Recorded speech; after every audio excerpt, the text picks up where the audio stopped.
Muy buenos días, buenas tardes o buenas noches a todos y a todas. Sean muy bienvenidos y bienvenidas a este podcast, una publicación del Círculo Patriótico de Estudios Chilenos e Indoamericanos. En nuestro primer capítulo vamos a tocar un tema que está bastante en boga, sobre todo desde el mes de octubre del año 2019 en Chile. Estamos hablando del proceso constituyente y para comenzar vamos a hacernos la pregunta obvia, ¿no? ¿Qué es un proceso constituyente? Hay algunos países que tienen la facilidad de que su población pueda contestar esta pregunta más rápidamente o que por lo menos tengan en su inconsciente colectivo una respuesta genérica. Pero en Chile de pronto es un poco más complejo. Nosotros y nosotras estamos como en el proceso descubriendo esto, valga la redundancia, que es el proceso constituyente. A partir de octubre precisamente todos y todas comenzamos a tomar los textos, empezamos a leer la Constitución, con esto de la brecha de educación cívica que hay en el país, de pronto nos vimos muy encima de algo que no era tan conocido y tuvimos que aprenderlo. En este sentido esperamos que este proyecto sea precisamente un aporte para que todos y todas podamos conjuntamente compartir el conocimiento y podamos estar informados de cara a este proceso que vamos a vivir.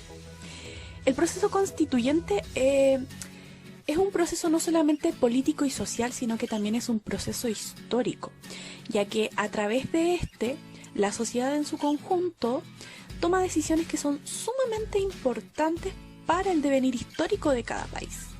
Estas decisiones son plasmadas luego en una constitución y la importancia de esto es que de alguna u otra manera todas las voces que participan en este proceso van a tener la posibilidad de que las grandes ideas que defienden los grupos, ¿no? Los grupos intermedios de la sociedad, queden plasmadas en la Constitución. Para continuar, es preciso realizarnos una segunda pregunta, que es un poco obvia, pero también es muy importante. ¿Qué es una Constitución? Una Constitución básicamente es la norma más importante de todo el ordenamiento jurídico. Es, de alguna manera, la norma fundante de todas las demás normas.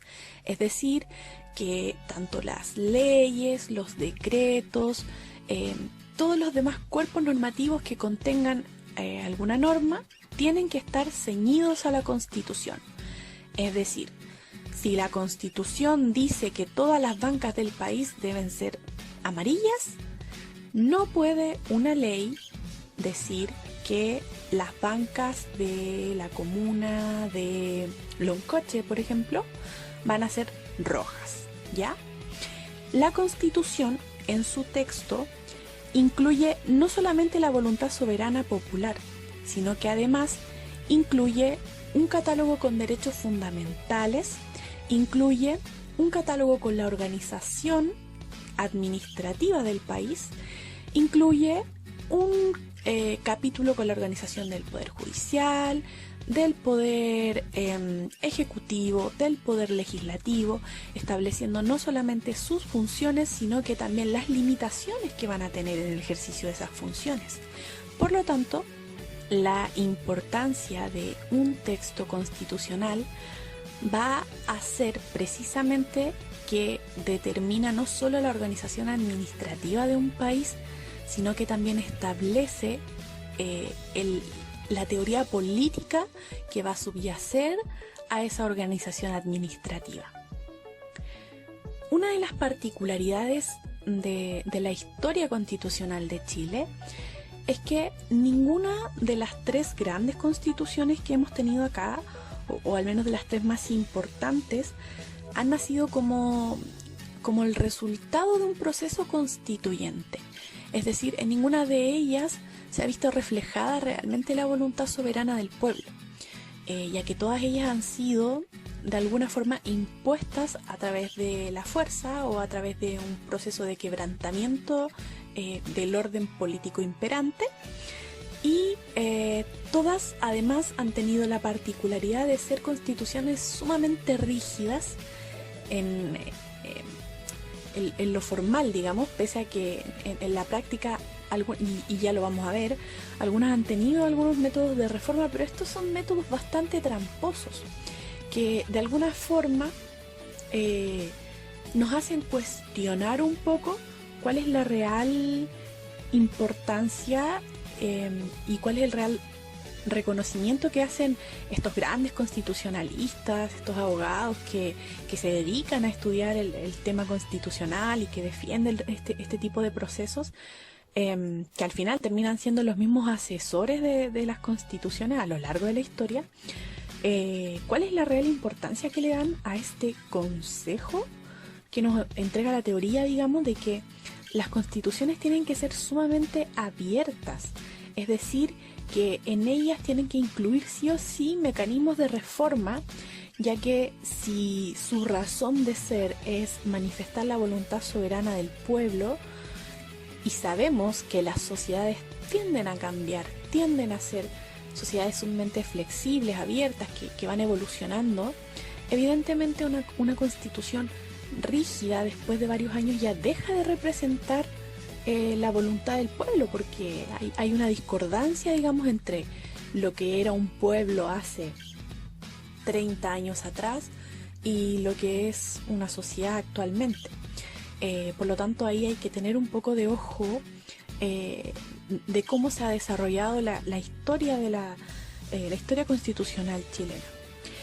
La Constitución de 1833, por ejemplo, que es una de las grandes o una de las primeras más importantes, fue una constitución concebida desde su inicio por la oligarquía chilena. Esta evidentemente no nació de la voluntad popular y por lo tanto no incluía ni los intereses ni las necesidades de la voluntad popular en ella. Esta fue impuesta por la fuerza después de un proceso de guerra civil en Chile, en donde se cuenta una cantidad enorme de muertos, que fue de alguna forma el precio que pagaron estas personas, estos oligarcas, para poder imponer su constitución. La Constitución de 1925, que es otra de las más importantes también en Chile, fue una constitución que, al igual que la anterior, fue impuesta. Acá entre medio un proceso político que es bastante conocido, que tiene que ver con el ruido de sables, y finalizó particularmente siendo redactada por un grupo minúsculo de amigos de Alessandri, este presidente sanguinario de nuestra historia, y se hizo tal como se han hecho la mayoría de las constituciones, entre 4 paredes. Y luego tenemos la Constitución de 1980, que es la constitución que lamentablemente nos rige hasta el día de hoy. Como verán, el proceso histórico-social a través del que se nos impuso esta nueva constitución también fue un proceso social brutal, que costó la vida de varios compatriotas, y que además ha sido muy doloroso el proceso histórico en que se ha desarrollado el contenido de esta constitución. Recordemos que a través de ella se instauró en Chile todo lo que tenía que ver con esta nueva forma de organización política. Estamos hablando del neoliberalismo. Algunas personas dicen que acá fue como la cuna, fue como el ensayo y error, y puede ser cierto, puede que sea así. Quizás la explicación teórica es más compleja que eso, pero es la constitución que nos rige actualmente y es la constitución sobre la cual se ha instalado el debate constituyente. Habiendo dicho esto, entonces, vamos a recordar 2 cosillas bastante importantes que hemos dicho. La primera, que tiene que ver con cuál es la, digamos, función principal de la Constitución, que recordemos es manifestar o representar en sí misma la voluntad soberana del pueblo. Y asimismo, y como por descarte o a contrario sensu, obviamente tiene que nacer, no solamente representar la voluntad del pueblo, sino que tiene que nacer del pueblo mismo. Siendo la Constitución de 1980 una constitución impuesta por la fuerza, vamos a encontrar que ella carece de dos cosas que teóricamente son fundamentales. En primer lugar, que existe una crisis de representatividad. Creo que hoy en día, salvo la derecha chilensis y los grupos económicos que se ven beneficiados con la Constitución, siento que muy pocas personas en Chile se ven representadas como chilenas y como chilenos en el texto constitucional que tenemos. Y por otro lado, existe una crisis de legitimidad, es decir, que es una constitución ilegítima desde su origen. ¿Por qué? Porque no ha cumplido con los requisitos teóricos, digamos, específicos de cómo es que tiene que nacer una constitución para que ésta sea legítima y para que ésta sea válida. Obviamente, estas dos situaciones generan una serie de problemáticas con las que hemos tenido que lidiar a lo largo de la historia chilena, sobre todo con la vuelta a la democracia, que tiene que ver con que existe una profunda desconfianza del pueblo mismo hacia las instituciones. Existe un descontento político que es generalizado, que de alguna forma se vino acumulando y que estalló en octubre del año 2019. Existe una cultura de la transgresión y de la corrupción en todas las instituciones, o sea, en lo transversal de la institucionalidad pública del país. Y eso precisamente es lo que ha generado un desarraigo por parte de la población respecto del país mismo.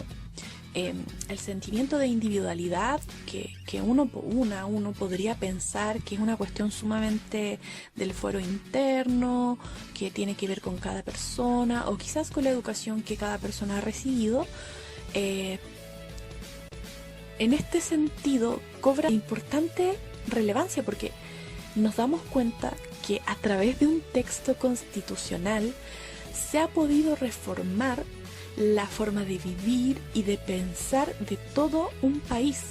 Es decir, la individualidad que impera hoy en día no nació de la nada. Ha sido también un proceso que nace conjuntamente con esta constitución que hoy nos rige. Pero bueno, frente a todo lo que ya se ha dicho, frente a este largo periodo de sometimiento a una constitución que es ilegítima y que no nos representa, como país hemos dicho que el mejor mecanismo para concretar este proceso constituyente va a ser la Asamblea Constituyente, que en términos políticos y jurídicos es una reunión de representantes populares que se reúne a nivel nacional y que representa todos los sectores demográficos, digamos, del país, de forma tal que todas las opiniones de todos los sectores queden documentadas, digamos, en estas discusiones que se van a hacer a través de estos representantes populares. Los representantes populares, que son elegidos democráticamente, van a determinar de alguna u otra forma la relación que se pretende establecer, por ejemplo, entre gobernantes y gobernados, la distribución del poder, por supuesto, y también los fundamentos y, en el fondo, el funcionamiento que se le quiere dar o que va a tener finalmente el sistema político y social del país. Ahora, ¿cómo se garantiza la facultad legítima y el derecho que van a tener estos representantes? Ya que ellos van a ser básicamente mandatarios de la ciudadanía y van a tener poder para actuar exclusivamente con apego a los anhelos y las pretensiones que van a ser transversales y universales de la comunidad toda.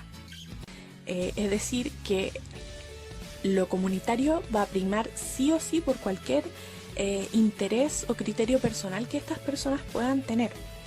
Y también es importante recalcar que van a ser facultados para redactar una nueva constitución en los términos que ya hemos explicado, pero no van a tener facultad para determinar ninguna otra materia. Por ejemplo, los miembros representantes en la Asamblea Constituyente no pueden redactar una ley que va a regir después, ni un decreto, ni un proyecto de ley. No, ellos van a estar abocados solamente a redactar una nueva constitución.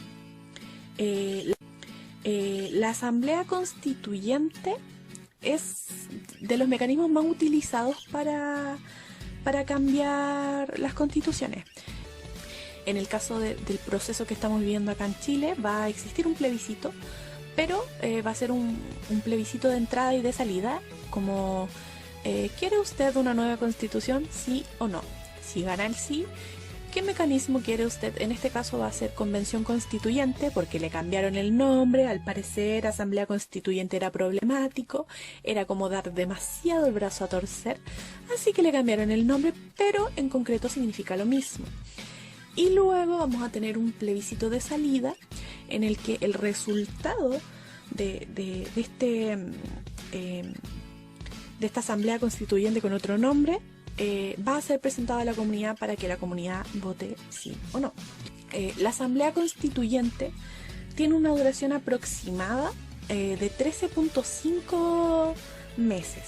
Eso es lo que se ha calculado, digamos, en todas las partes del mundo en que se han hecho constituciones. Esa es más o menos la duración que este proceso tiene. Bueno, algunos de los procesos constituyentes más recientes, tenemos el proceso constituyente en Colombia de 1991, que se hizo a través de una asamblea nacional, a través de un congreso constituyente, y también en Ecuador en el año 2018. En el año 2008, perdón. Y probablemente sea este proceso que está viviendo Chile ya en un tiempo más el más reciente de Latinoamérica. Y bueno, buscando un poco más la parte técnica, me parece interesante recordar una definición que hace el profesor Gabriel Salazar respecto del proceso constituyente, específicamente de la Asamblea Constituyente, en donde dice que, literal, abro comillas, el que puede y debe ejercer el pueblo por sí mismo, en tanto que la ciudadanía soberana, para construir, según su voluntad deliberada y libremente expresada, el Estado, junto al mercado y la sociedad civil, que le parezca necesario y conveniente para su desarrollo y bienestar. O sea, evidentemente la soberanía de una nación radica esencialmente en su pueblo y no en los intereses extranjeros, obviamente, a la nación o a la voluntad de terceros oligarcas, dueños del poder, dominantes, que pretenden someter el mecanismo del ejercicio del poder y sobre todo hacer ahí sus injerencias maquiavélicas en la voluntad popular, es decir, manipular a la población para hacerse del poder en los distintos países. Eso básicamente para conseguir beneficios propios y no para el bienestar general de toda la comunidad. Por eso es que es tan importante lo que ha sucedido en Chile después de octubre, porque ha generado una conciencia de participación política sumamente importante y que no habíamos visto en el último tiempo. La participación directa de los pueblos en sus procesos políticos internos es la vida política de un país. Va a ser básicamente una pieza clave para fomentar y desarrollar la cultura de ciudadanía. Pero por supuesto que todavía existen dudas, porque los chilenos y las chilenas somos bastante desconfiados, lo que está bien por una parte pero no tan bien por otra. Y todavía existen algunas dudas y nos hacemos preguntas, ¿cierto? ¿Cómo nos vamos a asegurar de que no hayan trampa en este proceso constituyente? ¿Quién me asegura a mí que no nos van a meter un gol de media cancha otra vez?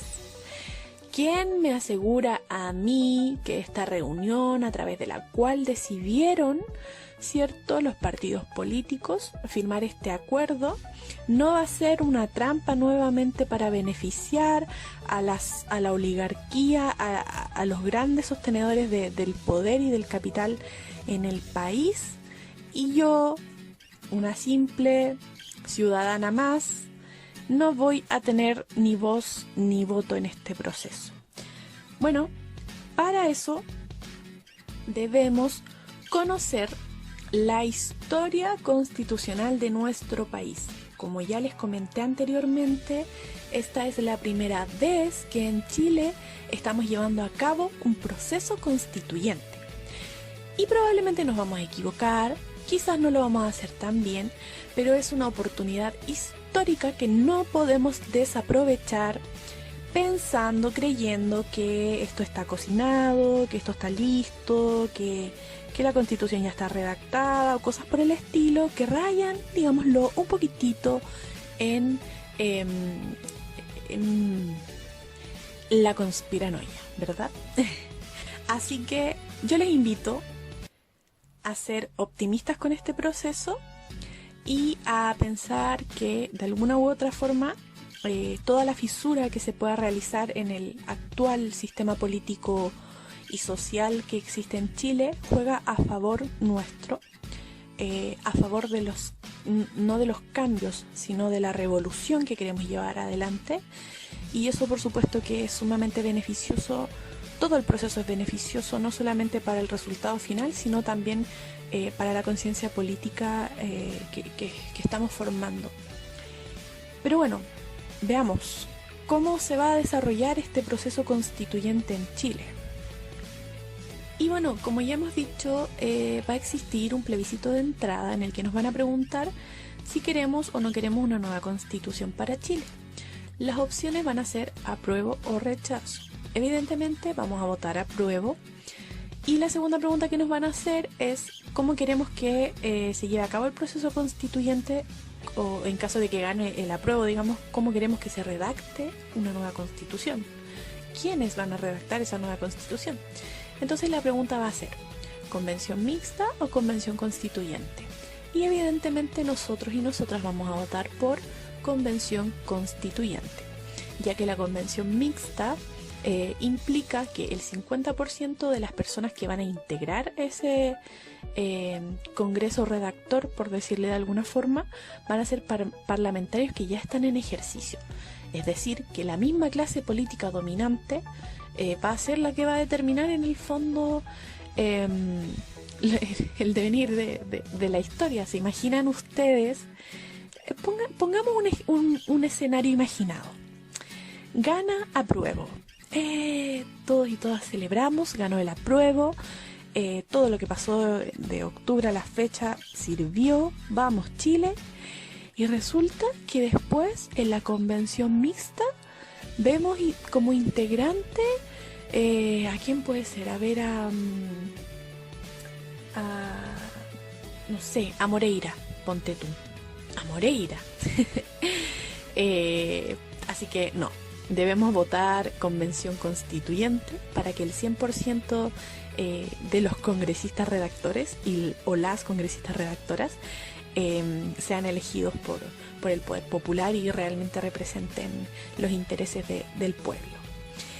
Evidentemente, toda la teoría conspirativa que de pronto surge alrededor de lo que va a ser este proceso constituyente que ya inició, no nos sirve, no nos aporta, ya que de alguna u otra forma la fuerza que se eleva, digamos, del pueblo es imparable, sobre todo en un proceso constituyente. Si pensamos, si nos proyectamos positivamente a que va a ganar apruebo y va a ganar convención constituyente, es muy difícil que haya un intervencionismo cuando las personas que van a integrar esta comisión redactora van a ser personas elegidas por el pueblo directamente, que además van a tener una serie de requisitos para poder postularse, por ejemplo, no ejercer cargos públicos, inclusive con una prohibición de ejercer cargos públicos posterior a su participación en la redacción de la nueva Constitución.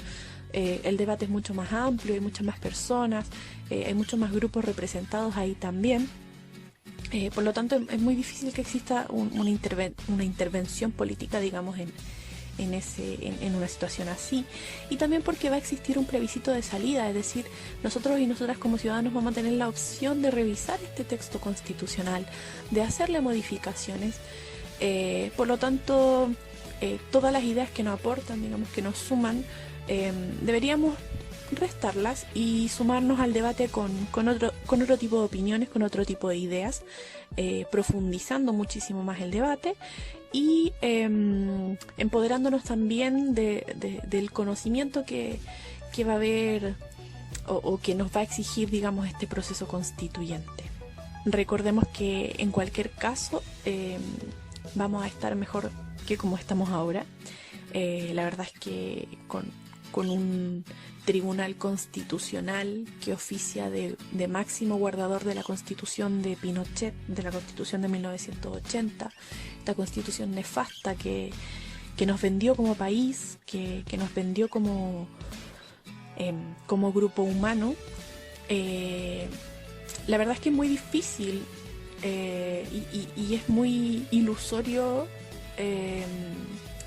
tratar de reformar el sistema desde adentro. O sea, cuántas leyes se han intentado promulgar, por ejemplo, para beneficiar a los adultos mayores respecto de sus pensiones, y son debates inertes en ambas cámaras, porque son proyectos que se declaran inconstitucionales, porque obviamente existe ahí un resguardo de la propiedad privada, existe un resguardo del sistema neoliberal que es transversal en toda la Constitución, y por supuesto que el Tribunal Constitucional, más allá de lo teórico, ¿no? En la práctica, digamos, tiene la obligación de hacer que las leyes se ajusten a la Constitución.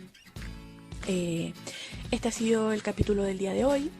Agradecemos su sintonía. Esperamos continuar en esta senda y déjenos sus comentarios.